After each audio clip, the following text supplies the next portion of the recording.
दोस्तों, मंगलेश डबराल साहब की कुछ प्रतिनिधि कविताओं में से मैं ले चलता हूँ आपको एक खास कविता की तरफ। एक चुनिंदा कविता जिसका शीर्षक है यथार्थ इन दिनों।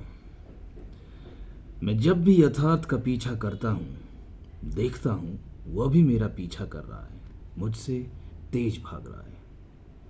घर हो या बाजार, हर जगह उसके दांत चमकते हुए दिखते हैं।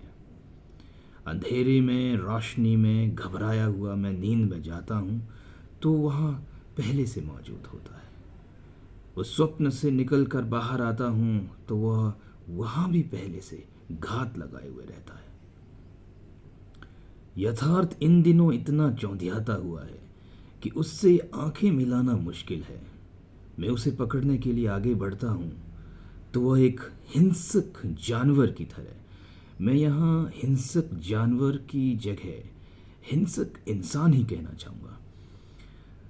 मैं उसे पकड़ने के लिए आगे बढ़ता हूँ तो वह एक हिंसक इंसान की तरह हमला करके निकल जाता है। सिर्फ कहीं कहीं उसके निशान दिखाई देते हैं, किसी सड़क पर, जंगल में, पेड़ के नीचे, एक झोंपड़ी के भीतर, एक उजड़ा हुआ चूल्हा, ढही हुई छत, छोड़कर चले गए लोगों का एक सुनसान, एक मरा हुआ मनुष्य इस समय जीवित मनुष्य की तुलना में कहीं ज्यादा गहरा है।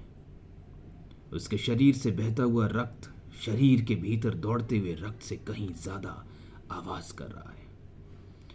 एक तेज हवा चल रही है और विचारों, स्वप्नों, स्मृतियों को फटे हुए कागजों की तरह उड़ा रही है। एक अंधेरी सी, काली सी चीज, हिंसक इंसानों से भरी हुई रात चारों ओर इकट्ठा हो रही है। एक लुटेरा, एक हत्यारा, एक दलाल आसमानों, पहाड़ों, मैदानों को लांघते हुए जा रहा है। उसके हाथ धरती के मर्म को दबोचने के लिए आगे बढ़ रहे हैं। एक आदिवासी को उसके जंगल से खदेड़ने का खाका बन चुका है। विस्थापितों की एक भीड़ अपनी बची खुची गृहस्थी को पोटलियों में बांध रही है। उसे किसी अज्ञात भविष्य की ओर धकेलने की योजना तैयार है। ऊपर आसमान में एक विकराल हवाई जहाज बम बरसाने को तैयार है। नीचे घाटी में एक आत्मघाती दस्ता अपने सुंदर नौजवान शरीरों पर बम और मिसाइलें बांधे हुए हैं। दुनिया के राष्ट्राध्यक्ष, अंगरक्षक, सुरक्षा गार्ड, सैनिक, अर्धसैनिक बल गोलियों, बंदूकों, रॉकेटों से लैस हो रहे हैं। यथार्थ इन दिनों बहुत ज्यादा यथार्थ दिख रहा है। उसके शरीर से ज्यादा दिखाई दे रहा है उसका रक्त।